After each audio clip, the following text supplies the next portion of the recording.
Bonjour à tous. Donc, le thème de ce webinaire tourne autour de la qualité d'accueil. Donc, comme vous le savez, la qualité d'accueil est au cœur de toutes les discussions, les annonces, les tensions dans le secteur de la petite enfance depuis pas mal de temps maintenant, et ça s'est accéléré depuis un an. Quand en juillet 2022, il y a eu ce fait divers dramatique dans une crèche, une micro-crèche de Lyon. Dans la foulée de cet accident, il y a eu un rapport commandé à l'IGAS, l'Inspection générale des affaires sociales, par le ministre Jean-Christophe Combe, autour de la qualité d'accueil et de la prévention de la maltraitance dans les EAJE, avec un rapport qui a été publié, je dirais, à grand bruit, parce que les conclusions de ce rapport et les constats établis par les inspecteurs généraux étaient à la fois dramatiques, assez saisissants. Grosso modo, on nous disait que de façon systémique, il y avait un déficit de qualité d'accueil dans tous les EAJE et que par ailleurs, à peu près 2000 professionnels, au cours de leur vie professionnelle, avaient eu à connaître de faits de maltraitance dans l'établissement dans lesquels ils travaillaient. Donc, électrochoc, beaucoup de prise de conscience pour ceux qui n'avaient pas conscience déjà de cet état de fait. Les professionnels se sont aussi emparés de ça pour revendiquer vraiment que des mesures soient prises pour améliorer la qualité d'accueil.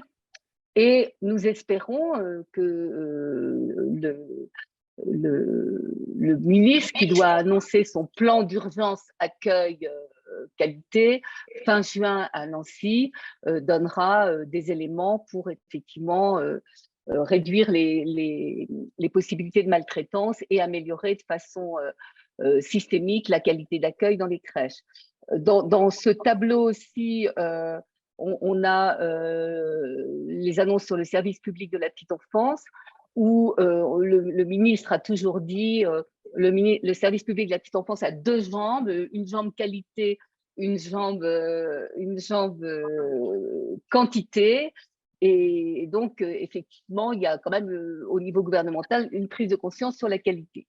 Donc, l'idée de ce webinaire, c'est d'essayer de montrer comment, quand on s'engage dans un processus de labellisation écolo-crèche avec Label Vie, on fait un pas de plus vers l'amélioration de la qualité, tant parce que ça induit dans une dynamique de groupe que par très concrètement les éléments, que ce soit dans le bâtiment, que ce soit dans l'alimentation, que ça peut permettre d'améliorer. Donc, pour parler de tout ça avec nous, comme l'a dit Pauline tout à l'heure, il y a Claire Grolot, donc, qui est non seulement présidente et fondatrice de Label Vie, mais qui est également écotoxicologue, c'est-à-dire qu'elle relie toxicologie et environnement. Et puis, il y a Pierre Moissé, qui est sociologue, formateur petite enfance, auteur notamment d'une étude qui avait été réalisée conjointement financée en tout cas conjointement par la CNAF, la DGCS et Label Vie, sur la qualité de l'accueil et la qualité de la vie au travail au sein des crèches, avec l'idée, c'était aussi de montrer comment, quand on est dans une démarche de labellisation, on peut non seulement améliorer l'accueil, mais aussi lutter contre les absences des professionnels. Donc, cette étude avait déjà été restituée lors d'un colloque que vous pouvez retrouver d'ailleurs sur Ideal Co en replay. Donc, on ne va pas s'apesantir sur cette étude, mais néanmoins, on y reviendra un petit peu. Donc, ce webinaire, il va être en 3 temps. Le premier temps, ça va être autour de ce qu'une labellisation, un processus de labellisation avec Label Vie peut induire en termes de management participatif, de cohésion d'équipe et de gain de sens pour les professionnels, voire d'action sur leur absence, enfin d'effet sur leur absence. Dans un deuxième temps, et ce sera vraiment beaucoup avec Claire Grolot qu'on verra ça, c'est comment, en termes d'amélioration de qualité d'accueil, point par point, on verra ce que la démarche peut améliorer dans l'accueil du jeune enfant. Et à la fin, on se demandera finalement qu'est-ce que c'est la qualité d'accueil et est-ce qu'il manque des choses et est-ce que finalement tout ça suffit ou pas. Après chaque temps, ce que nous vous proposons avec Pauline, c'est que vous posiez vos questions et qu'on y réponde dans la foulée pour pas avoir toutes les questions en fin de webinaire, ce qui peut être frustrant et ce qui peut être lourd parce qu'on fait référence à des choses qui ont été dites très en amont. Donc, après le temps autour du management, de la cohésion d'équipe et le gain de sens, on répondra, Pierre et Claire répondront à vos questions. Donc, si vous en êtes d'accord, on va commencer. Donc, je vais effectivement m'adresser à vous, Pierre Moissé, en faisant donc référence à cette étude que vous avez menée pour la DGCS, la CNAF et la Belgique, mais vous en avez mené bien d'autres et dans votre place d'observateur, vous avez souvent formé des professionnels, écrit sur le vécu des professionnels. Comment un processus de labellisation peut vraiment agir sur justement l'équipe, le management d'équipe, la cohésion d'équipe, le gain de sens. Je rappelle, juste avant de vous passer la parole, qu'à la fois dans le rapport de l'IGAS et dans le discours d'Elisabeth Borne, la Première ministre, il a été dit que ce qui pouvait nuire à la qualité d'accueil, c'était un déficit de management, un management trop lointain et qui pouvait faire le lit d'éventuelles maltraitances. Pierre, c'est à vous. Merci Catherine. Alors, pour répondre à votre question, qu'il y a pas mal de tiroirs, mais on va essayer de répondre assez vite. Sur comment des labels peuvent contribuer, on va dire, au sentiment d'amélioration de la qualité du travail auprès des jeunes enfants et entre professionnels. C'était justement une des questions de cette étude. Je précise qu'il était, il ne me semble pas qu'elle ait été cofinancée par la DGCS, même si nous ont gardé de manière amicale, mais a été cofinancée par la Fondation de la Mutuelle Familiale. Il faut rendre à César ce qui est à César, qui était un grand contributeur. La DGCS nous a accompagnés, encore une fois, d'un regard bienveillant plutôt. En tout cas, c'était une question juste pour revenir aussi au fondement de ces questions, c'est que les démarches qualité arrivent dans le domaine de la petite enfance depuis maintenant une bonne dizaine d'années et que justement, elles sont, on peut aussi les prendre comme un symptôme de la mutation de ce domaine qui contribue aussi au questionnement actuel sur la qualité effective d'accueil.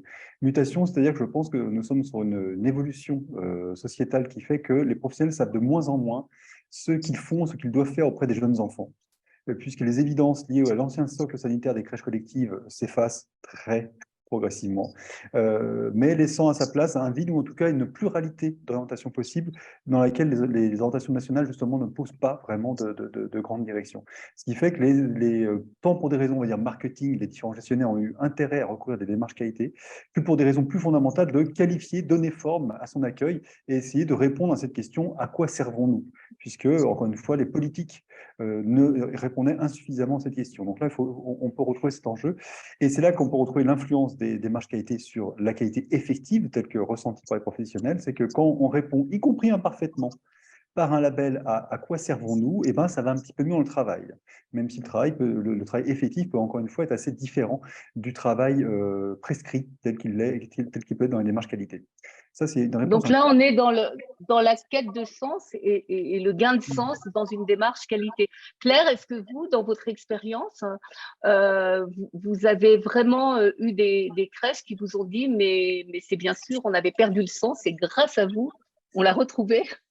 C'est-à-dire qu'on a des témoignages de certains dirigeants d'établissements ou dirigeants de services, coordinatrices petite enfance, qui nous disent que les outils qu'on leur met à disposition leur ont permis de donner la parole aux équipes et alors, c'est pas qu'ils ne le faisaient pas avant, mais en tout cas, c'est sur des sujets aussi où un peu on se met de côté par rapport aux préoccupations quotidiennes, on se met un petit peu de côté, on regarde les choses d'un autre angle, donc on est dans des relations peut-être plus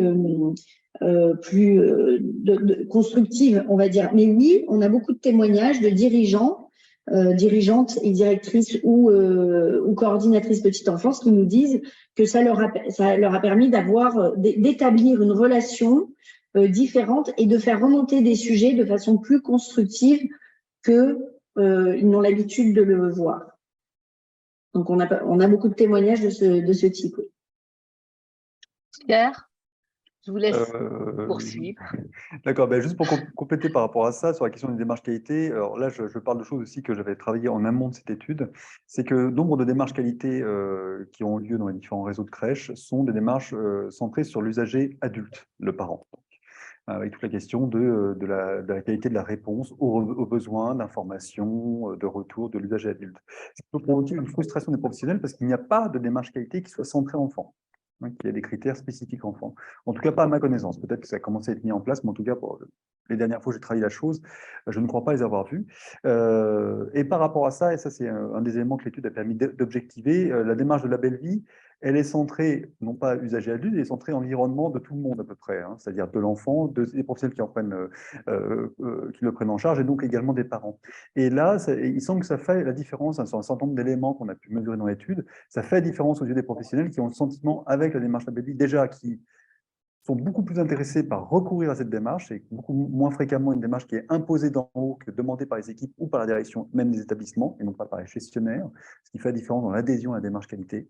Et on observe des gains d'engagement au travail, que ce soit sur la cohésion d'équipe, sur un ressenti de plus grande proximité avec le management, qui sont particulièrement significatifs dans le cas de la belle vie, y compris par rapport aux autres labels. L'ensemble des labels ont un effet plutôt fédérateur, plus ou moins fédérateur sur les équipes.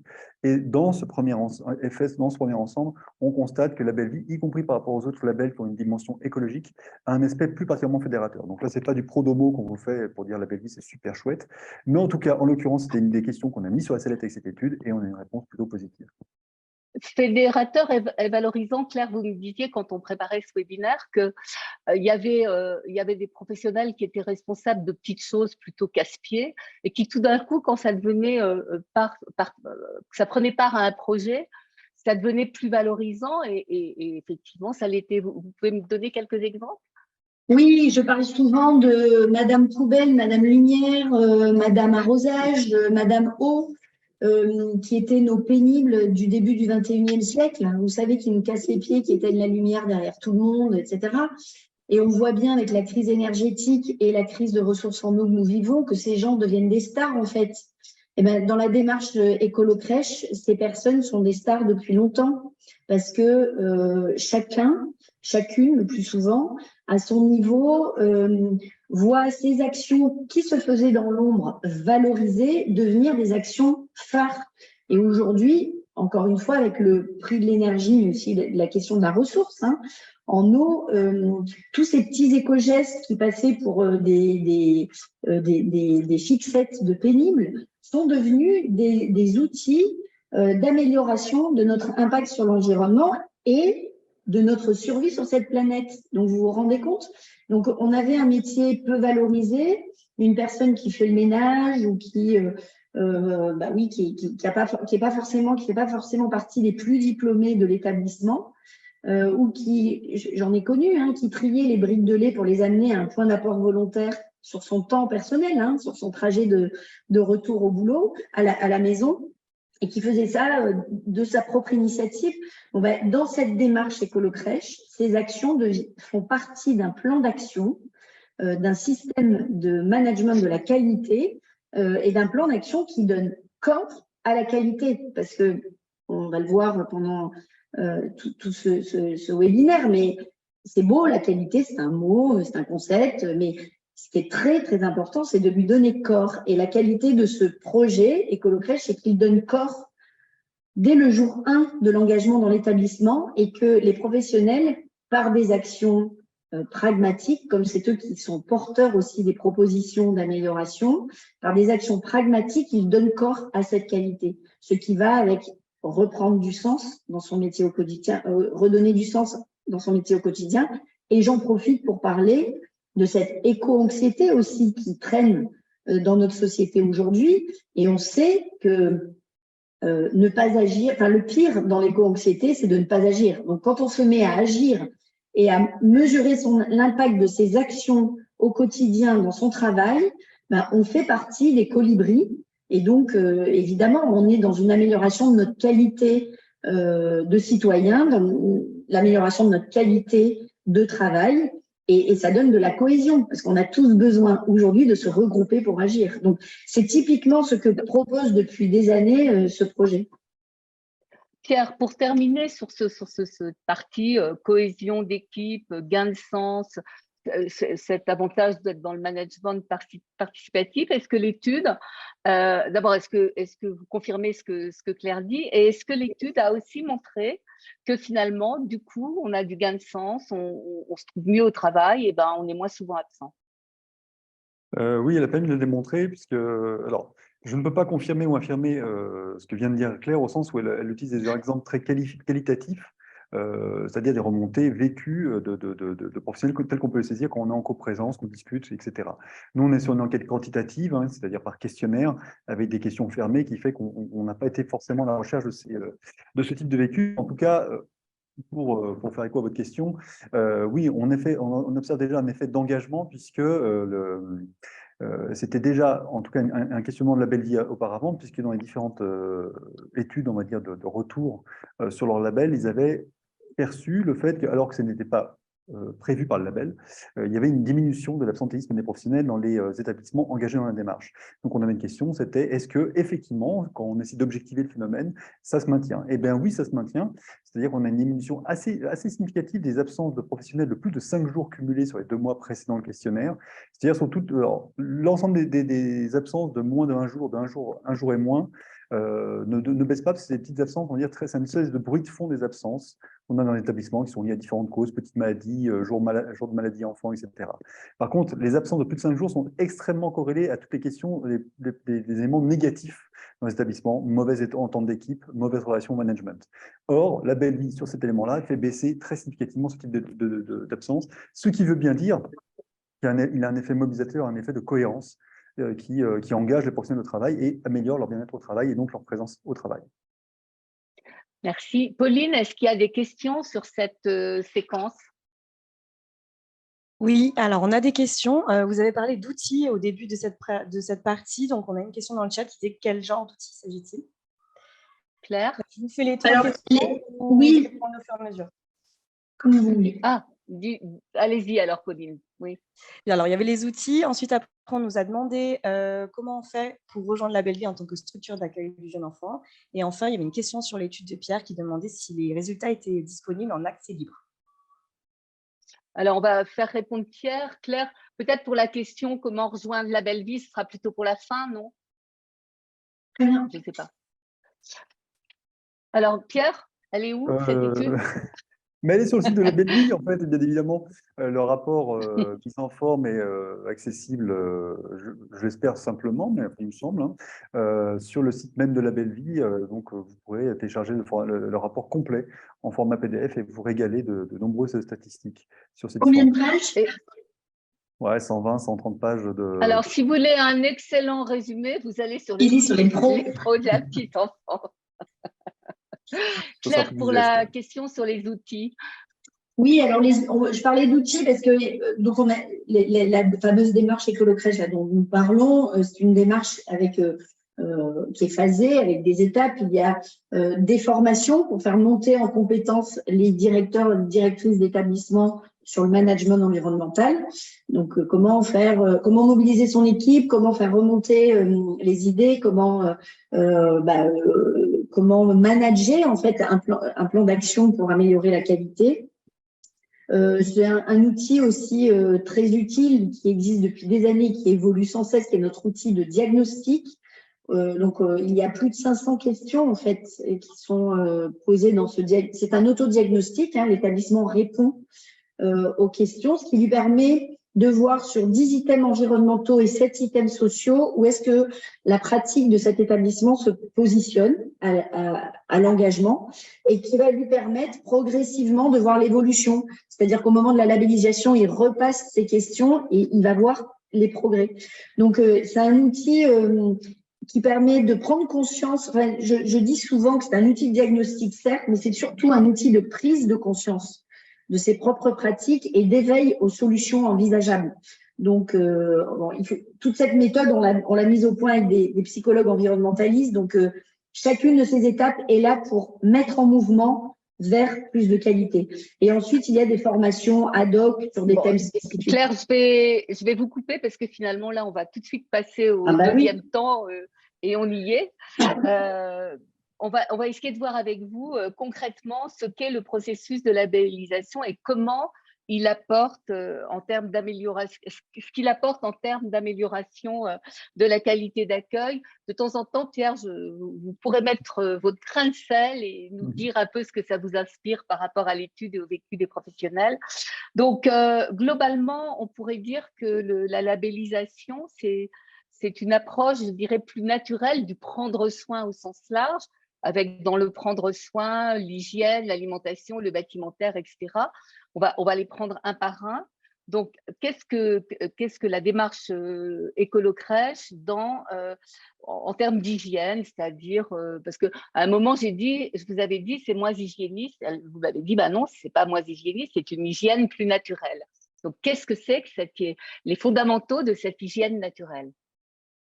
Alors, oui, on a pour idée, depuis la deuxième moitié du XXe siècle, d'imaginer que l'hygiène, c'est moins de micro-organismes. Et donc, on s'est focalisé sur l'utilisation de produits pour détruire les micro-organismes, qu'ils soient pathogènes ou non, alors que l'objectif, c'était d'éliminer les pathogènes. Et selon moi, et je vous rappelle que c'est ma casquette initiale, ma formation et mon premier métier, microbiologiste et toxicologue, mon métier, ça a été de tuer des micro-organismes. Donc, je connais très bien ces mécaniques. Ça n'est pas sans dégâts sur la santé des professionnels et des enfants. Et donc, au final, quand on décrit l'hygiène au sens de l'OMS, donc au sens officiel, l'hygiène, ça n'est pas l'absence de micro-organismes, c'est bien les conditions de vie qui sont optimum pour une bonne santé. Donc, il n'est pas question de sacrifier l'hygiène du XXe siècle, c'est-à-dire la disparition des micro-organismes, au profit de l'apparition de produits d'entretien qui sont toxiques. On ne peut pas tuer systématiquement des micro-organismes, y compris des pathogènes, sans avoir des effets secondaires sur notre santé. Ça n'existe pas. Si quelqu'un connaît un produit, venez m'en parler. Mais aujourd'hui, il n'en existe pas à ma connaissance. Donc, ce qui est très important, c'est de reprendre un peu de hauteur et de considérer cette hygiène globale. Donc, comment je vais faire pour lutter contre les pathogènes, bien entendu, sans nuire à la santé des professionnels et des enfants de façon chronique en plus. Voilà. Donc c'est moins de toxiques, par exemple? Donc, c'est évidemment moins de substances toxiques, c'est moins de micro-organismes, c'est-à-dire que ce qu'on observe en parallèle de la baisse des absences des professionnels, c'est qu'on observe aussi une baisse des absences des enfants. Donc, finalement, on remplit le job, hein, c'est-à-dire qu'il y a moins de malades chez les enfants. Donc, excusez-moi Claire, mais je ne sais pas si c'est clair pour tout le monde. En tout cas, moi, micro-organismes, vous pouvez juste définir un peu plus précisément? Un micro-organisme sont les êtres microscopiques. Donc, on a besoin d'un microscope pour les voir. Donc, ce sont les bactéries, les virus et les champignons de moisissure, qu'on appelle microbes aussi dans le langage courant. Oui, tout à fait.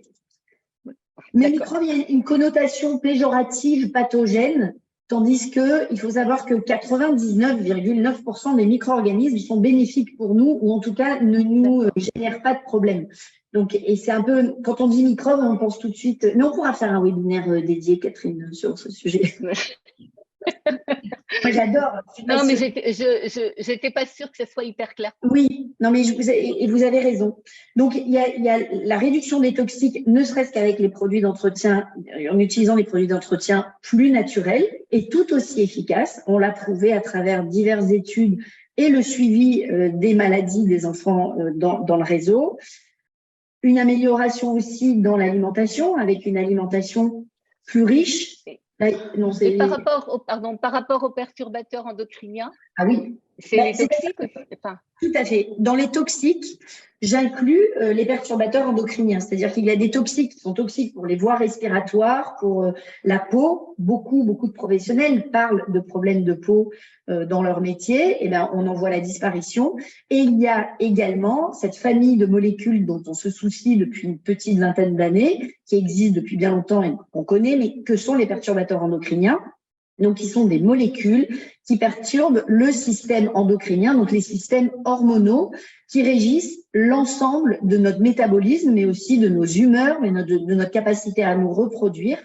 Et on l'a vu, qui génèrent, en particulier chez les jeunes enfants où ces systèmes sont immatures, beaucoup de perturbations, avec une augmentation de la stérilité des enfants et en particulier des petits garçons, avec l'augmentation de maladies dégénératives comme des cancers à l'âge un peu plus tard, dans l'âge adolescent, âge adulte, etc. Donc, ce sont des produits. Leur particularité, c'est qu'ils ont un mode d'action à très faible concentration. Donc, on a du mal souvent à les détecter. Ils sont très nombreux. On s'aperçoit qu'il y a une très grande quantité de molécules qui ont ces capacités de perturber le système hormonal. Donc, en fait, le maître mot dans le monde de la petite enfance, c'est de réduire le plus possible les molécules issues de la pétrochimie, parce qu'il est très, très compliqué de connaître leur mode d'action de façon et le cocktail en plus qu'elles vont générer avec d'autres molécules et les effets sur les enfants à moyen et long terme. Parce que le problème, c'est que ce ne sont pas des produits qui ont un effet le jour J ou même pendant la durée de vie de l'enfant dans la crèche.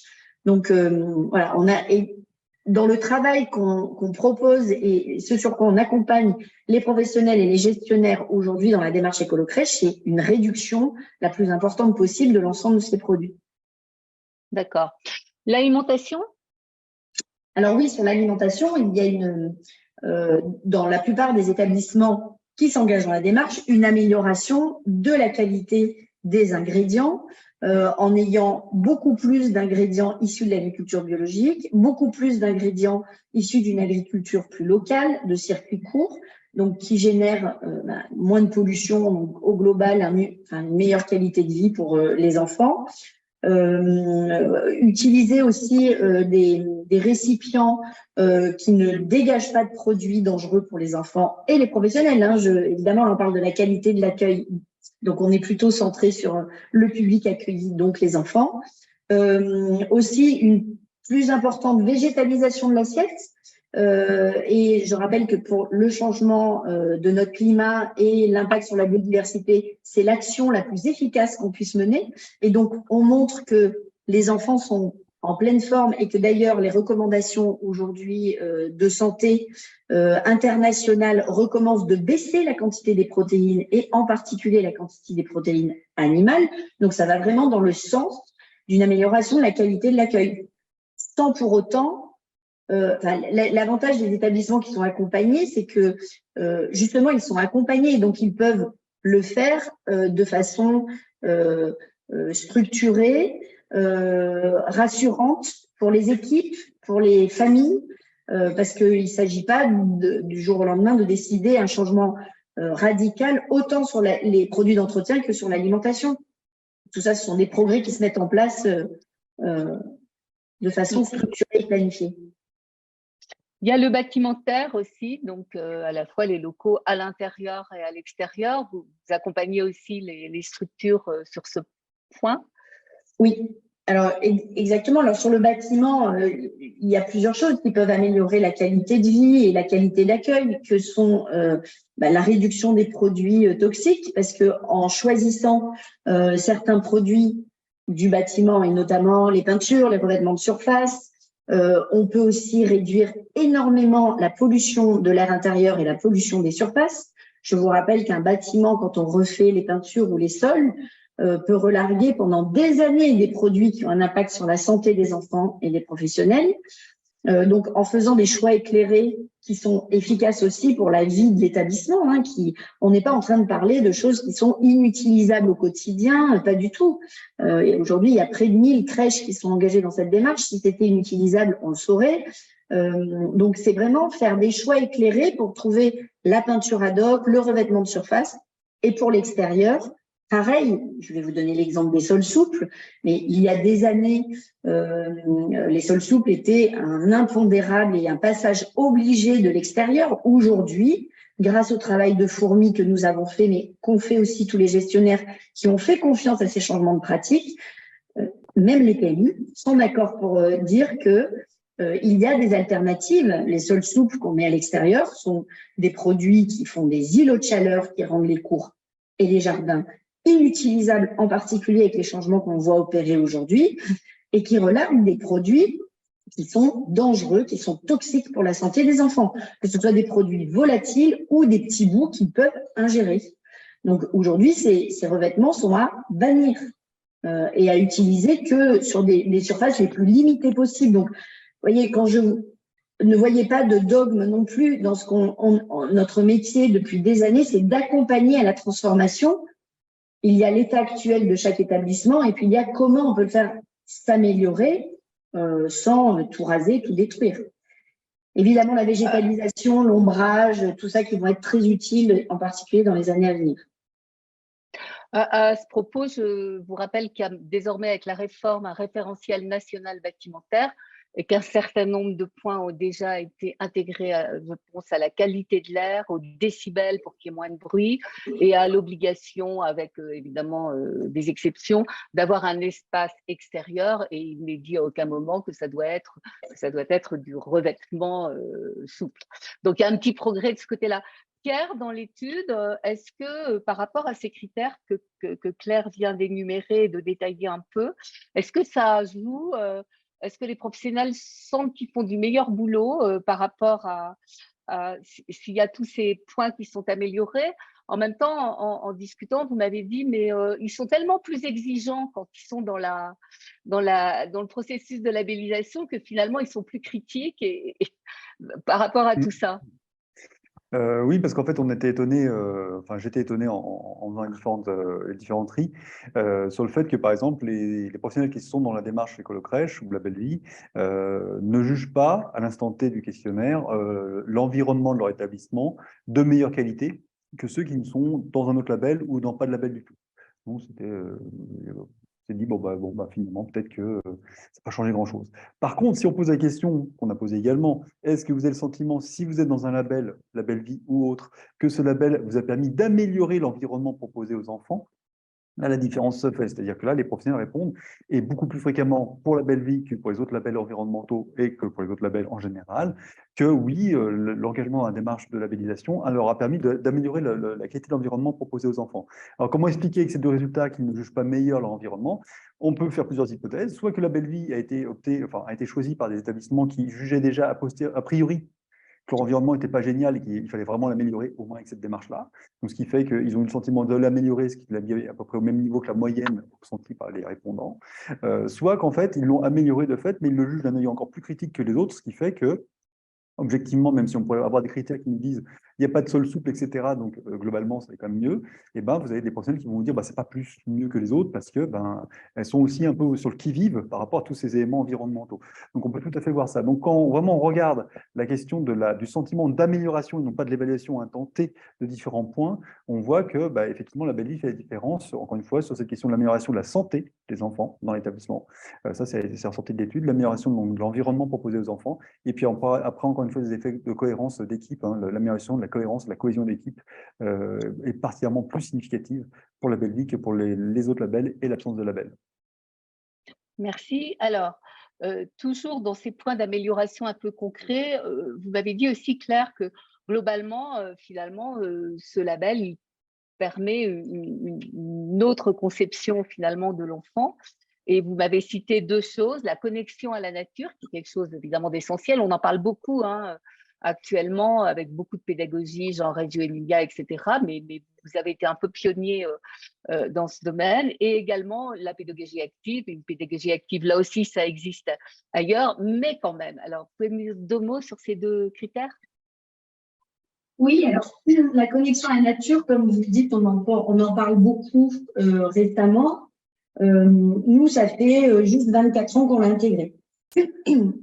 C'est comme ça que tout a commencé. Quand j'ai la date précise, c'est la naissance de mon premier fils, parce que c'est ainsi que j'ai découvert le monde de la petite enfance, etc. Mais donc, et la pédagogie active, c'est la même manière, c'est-à-dire que sans le brander, l'étiqueter d'une pédagogie particulière, il nous paraît évident que l'enfant, en tant que mammifère, que être vivant mammifère, a le droit, et donc nous avons le devoir, de le laisser au contact du reste du vivant. Il est un individu, donc il doit avoir une considération par les adultes qui sont autour qui tient compte de son individualité. Donc, c'est exactement, ce sont les grands principes de la connexion à la nature, qu'on peut appeler, qui nourrit aujourd'hui parce qu'on appelle le syndrome du manque de nature, et qu'on a vu, alors je n'ai rien inventé parce que vous citez Reggio Emilia, Maria Montessori a parlé aussi de cette connexion.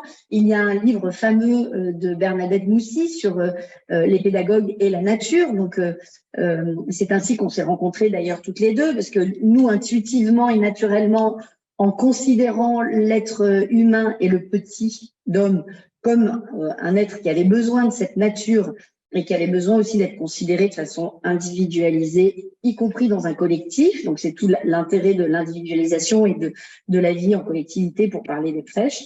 Donc, oui, ce sont des sujets que nous traitons et dans le principe même de la démarche écolo-crèche, dans le diagnostic et dans les formations que nous mettons en place pour accompagner les professionnels.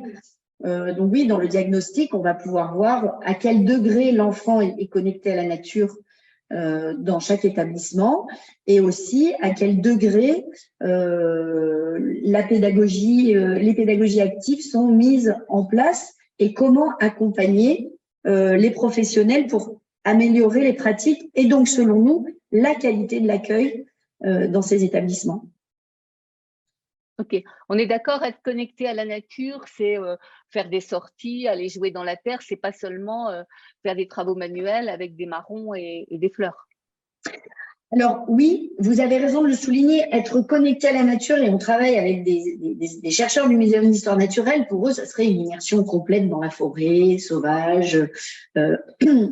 C'est pas toujours le cas. Donc, je suis d'accord avec vous que être connecté à la nature, c'est ça, c'est être au contact de la terre, un jardin, une cour, une terrasse, avec de la terre que les enfants peuvent toucher, des plantes que les enfants peuvent toucher, pas seulement derrière un grillage pour embellir, même si c'est très important.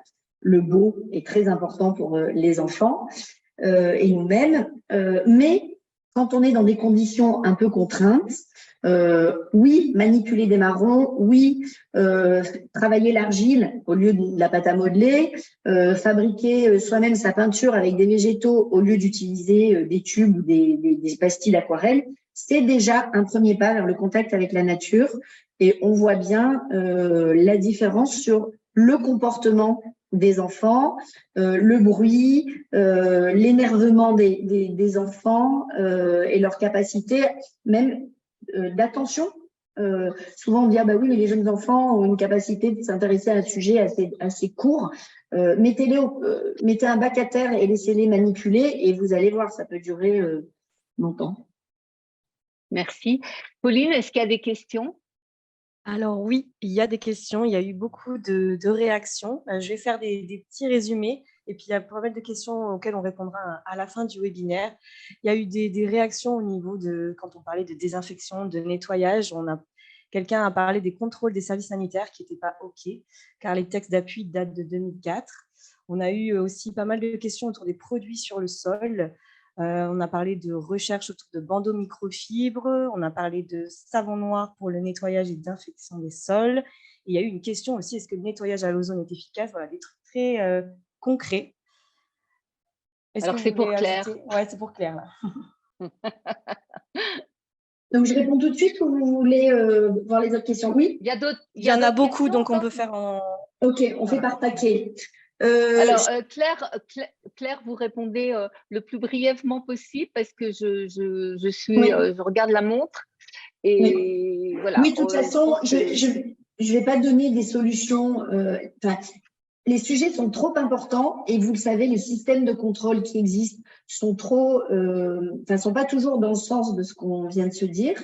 Donc, il faut vraiment se poser pour proposer des solutions qui vont être pérennes et qui vont pas vous mettre en difficulté. Donc, je suis désolée de ne pas avoir la solution là, claque. De toute façon, si c'était le cas, on aurait déjà publié un livre et on aurait fait beaucoup de ventes de bouquins si tout pouvait être reproductible comme ça. Donc oui, les PMI progressent et les systèmes de contrôle, les services vétérinaires aussi. On en accompagne, on en forme. On accompagne les établissements aussi à développer la position, la posture et l'argumentaire pour donner les éléments qui vont faire comprendre à la PMI ce que vous faites. Et en général, ça se passe bien. Et ensuite, oui, il existe plein d'alternatives pour entretenir les locaux de façon avec la meilleure hygiène possible. Vous avez parlé de microfibres, la vapeur, l'ozone, mais tout ça, ça se travaille au cas par cas. C'est un peu comme la pédagogie individualisée, ça se travaille au cas par cas. Donc, il faut se poser dessus et voilà. Donc, il y a quelques formations.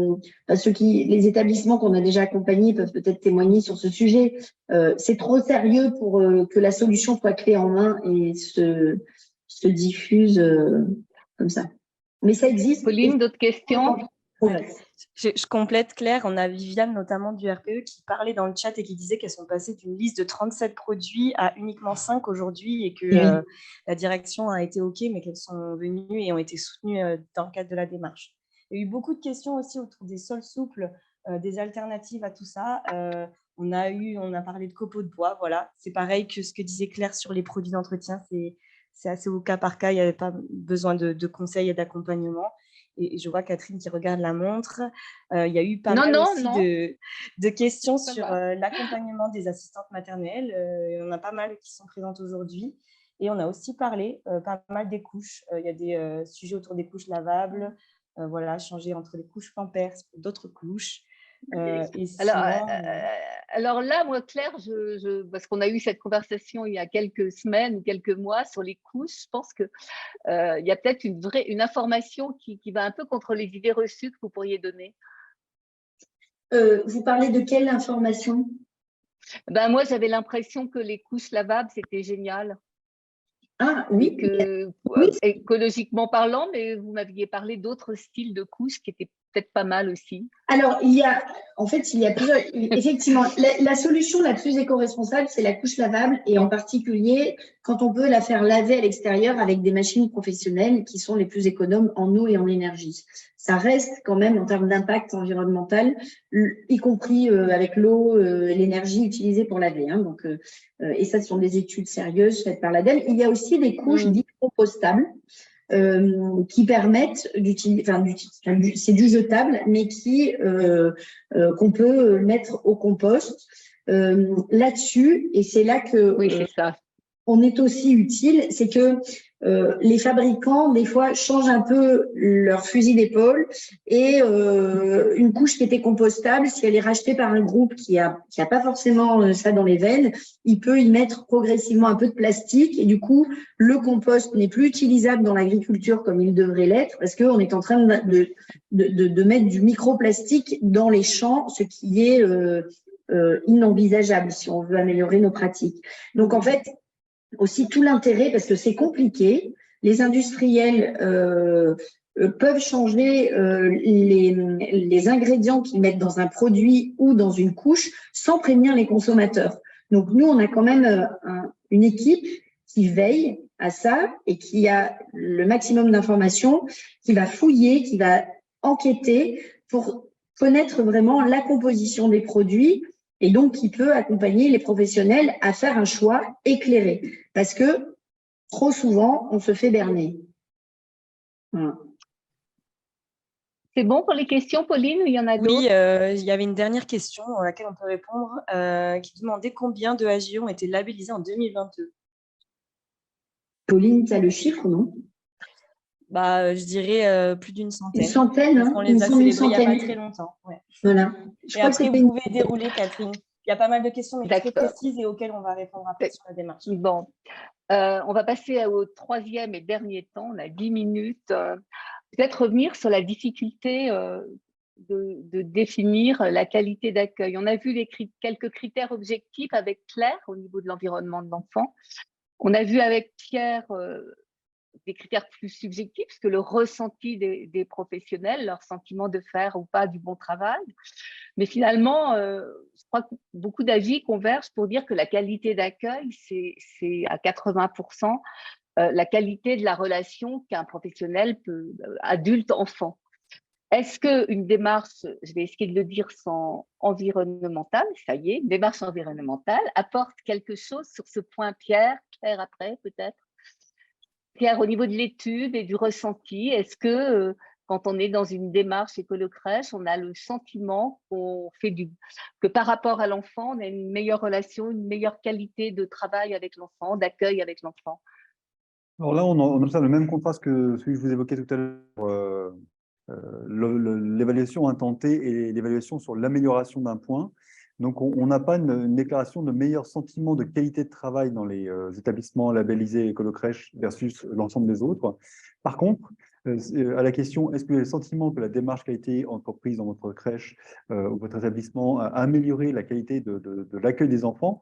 Là aussi, on observe que la Belle Vie fait la différence avec les autres labels, c'est-à-dire que les professionnels qui sont engagés dans la Belle Vie répondent plus fréquemment que les autres que cet engagement dans la démarche a permis une amélioration de l'accueil des enfants. Donc, on peut observer effectivement un phénomène assez voisin, c'est-à-dire tant un sentiment d'amélioration plus fréquent qu'une évaluation moyenne du même niveau qui peut lier, encore une fois, à un sentiment à une plus grande exigence sur ces actes et sur les ambiances avec les enfants. Sachant juste pour détailler, hein, cette question, c'était, quand on parlait de l'amélioration de l'accueil des enfants, c'était le respect des rythmes des enfants, qualité des jeux proposés et des interactions induites entre enfants au gré de l'accueil. Oui, donc on est bien dans la qualité relationnelle. Oui, on est bien relationnel. Pour préciser, qu'est-ce qui peut laisser imaginer qu'une démarche qui est, Claire l'a quand même bien présentée, qui est quand même plutôt, je le résume très très brutalement, hein, mais technique sur la question des fluides, sur la question des toxiques, etc. Comment se fait-il qu'elle puisse avoir une influence relationnelle sur la qualité de la relation avec les enfants? Et bien justement, puisque moi je fais l'hypothèse qu'il y a au moins deux éléments qui jouent. Il y a l'idée d'avoir une posture active par rapport à son environnement, c'est-à-dire que plutôt que comme un citoyen consommateur moderne, subir la praticité que nous offrent les industriels, c'est-à-dire éliminer à peu près tout ce qui peut nous nuire, quitte à nous nuire nous-mêmes, et on commence à sélectionner dans son environnement des éléments et on commence à s'emparer de la question, encore une fois, des fluides, des toxiques, de l'énergie, etc. Donc cette posture active que l'adulte prend lui-même peut influencer sur sa propre positionnement en tant que professionnel vis-à-vis des enfants. Et puis justement, je pense qu'elle va un peu par coloration, se mettre aussi à irriguer la relation adulte-enfant, puisque quand on est nous-mêmes un adulte, j'insiste sur ce point, puisque d'autres études m'ont aussi montré la lourdeur qu'il y avait dans les EAJE, dans un sentiment que peuvent avoir notamment crucialement les auxiliaires de périculture d'être un peu coincés dans leur travail. Et si Écolo-Crèche permet, en étant Madame Lumière, Madame Eau, Madame Poubelle, d'avoir un sentiment d'activation de sa posture dans le monde, je pense que ça peut être extrêmement bénéfique à la posture professionnelle dans le cœur de métier avec les enfants. Merci. Claire, est-ce que vous avez des éléments là-dessus, des exemples, des retours d'expérience? Oui, comme je le disais tout à l'heure, en fait, il y a voilà, la particularité de ce projet, parce que dit comme ça, on a présenté un peu rapidement, mais vraiment la particularité et la force de ce projet et les établissements qui ont vraiment réussi très fortement cette transformation ou qui sont pleinement satisfaits, c'est parce qu'ils se sont donné les moyens de donner la parole à tous les professionnels, de les écouter et de les embarquer dans cette démarche collective. Je crois aussi que on parlait de respecter la nature des enfants, je crois aussi que c'est respecter la nature des êtres humains en fait qui constituent ce collectif d'une équipe. Voilà, et d'ailleurs, c'est assez proche des techniques de management modernes, actuelles, où le collectif, les individualités viennent nourrir un collectif d'équipe. Et je crois en fait que les managers, les directeurs d'établissement ou les directeurs de services qui se lancent dans le grand bain alors que ça n'était pas leurs approches au départ, sont très satisfaits. C'est d'ailleurs plus reposant de manager comme ça que de manager au contrôle, à l'injonction qui descend. Voilà, c'est plus reposant, c'est plus, oui, c'est moins stressant, je pense. Ça demande un petit peu de lâcher prise, mais voilà. Et je pense que ce qui est important, c'est aussi de se dire que dans cette démarche, il y a une cohérence dans la façon de voir l'enfant et aussi de la façon de voir les adultes qui composent l'équipe. Et c'est ça qui donne, pour moi, elle est là la qualité. C'est quand on arrive à appliquer à un établissement de la cohérence dans sa façon de voir les humains accueillis, dans sa façon de voir les équipes accueillies aussi, formées, managées, et les familles, bien évidemment. Voilà. Donc, et quand on fait ça, alors je pense qu'il y a des gestionnaires et des dirigeants d'établissements, quand on fait ça, on se fait du bien à soi-même aussi. Donc c'est pas mal. Parce que encore une fois, c'est quand même bien plus agréable, bien plus valorisant de porter une équipe comme ça et de la faire monter en compétence et en confiance, confiance réciproque et en confiance dans les enfants, confiance entre eux, confiance dans le management. C'est un point aussi que Pierre avait relevé dans l'étude. C'est bien plus gratifiant pour un dirigeant ou un gestionnaire de porter un projet comme ça, et donc on se fait du bien à soi-même. En vous entendant, ça me fait penser à un des points de la charte d'accueil de Sylviane Jampineau qui dit que pour être bien traité, il faut que les professionnels aussi soient bien traités pour bien traiter les enfants. Et la boucle est bouclée avec ce que vous venez de dire sur l'idée que ça embarque tout le monde et que ça fait du bien à tout le monde. Pauline, je suis juste dans les temps pour les dernières questions et vous permettre de conclure. Oui, alors il n'y a pas eu énormément de questions. Il y a pas mal de questions sur le coût de la démarche, comment on fait pour rejoindre la démarche, beaucoup de questions sur les couches et l'échange de pratiques, chose qu'on fait au sein du réseau. Et je crois qu'on arrive à la fin. Il y a eu aussi une question, notamment d'une professionnelle qui cherche à rejoindre une crèche qui est dans une démarche éco-responsable comme ça. Donc, ça peut du coup faire écho à ce qu'on disait sur les professionnels qui se sentent quand même plus impliqués dans leur travail quand elles sont dans ce genre de démarche. Voilà, non, il n'y a pas eu spécialement d'autres questions. Vous pouvez conclure.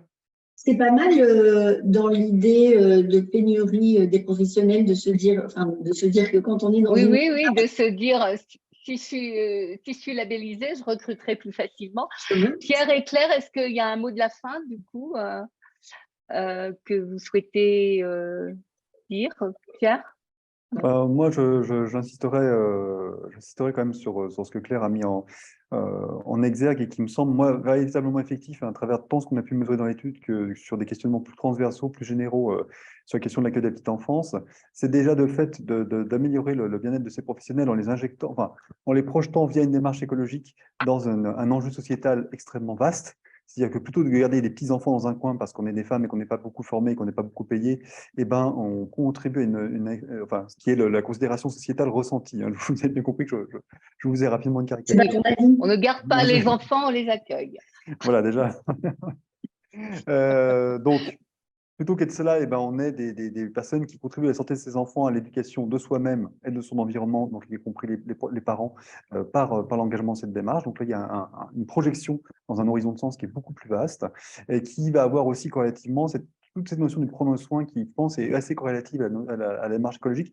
Enfin, je le dis aussi en contraste, non pas pour bâcher, et là aussi, je caricature et je pense qu'il y a beaucoup de nuances à apporter par rapport à d'autres labels de différents réseaux de crèches ou même AFNOR, etc., qui sont vraiment sur une série de critères, une série d'éléments qui sont plus ou moins extérieurs aux professionnels, qui peuvent déjà faire du bien aux professionnels. Hein. J'ai pu observer ces labels de près pour certains. Effectivement, il y a un effet d'engagement qui peut être notable, mais c'est pas pareil, parce que c'est pas une notion de participation, c'est une notion de prise sur son activité. Et là, je pense que dans la démarche écologique, la démarche de la belle vie, il y a une notion d'être en prise sur son environnement et sur son activité qui va non seulement vous projeter dans un horizon plus vaste, mais générer cette notion de care au quotidien entre soi, pour soi, donc entre soi pour professionnel, pour soi-même en tant que professionnel individuel et envers les enfants. Donc ça, c'est vraiment, il me semble, un point très, très fort. Claire, c'est bon? Non, j'ai toujours un petit quelque chose à dire. Vous savez bien, Catherine. Je merci pour cet éclairage, Pierre. Je retiens aussi un tout petit bout de phrase de Sylviane Jampineau lors de du printemps de la petite enfance consacré à la qualité de l'accueil centré sur les enfants, qui disait la qualité, je ne vais pas lire la totalité de la phrase, mais je l'avais noté ce jour-là, la qualité, ce ne sont pas des cases à cocher. Alors, c'est l'appropriation, balabala, mais et donc moi je viens du monde je vous l'ai dit, de la science, puis de l'industrie. J'ai vécu des systèmes qualité qui étaient a fortiori des cases à super cocher dans l'industrie. J'ai le sentiment que ce qu'on a voulu élaborer avec cette démarche écolo-crèche, c'est vraiment une démarche qui peut paraître complexe. D'ailleurs, pendant des années, on a eu un peu de mal à expliquer qu'est-ce que c'était que cette démarche écolo-crèche.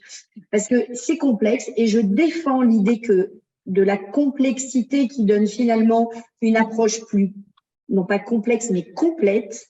Et je crois qu'il faut prendre le temps, maintenant, on se pose ces questions cruciales pour le monde de la petite enfance, de vraiment définir qu'est-ce que cette qualité de l'accueil, qu'est-ce que la qualité de vie pour les professionnels, qu'est-ce que la qualité d'un projet entrepreneurial ou d'un projet sociétal de l'accueil du jeune enfant.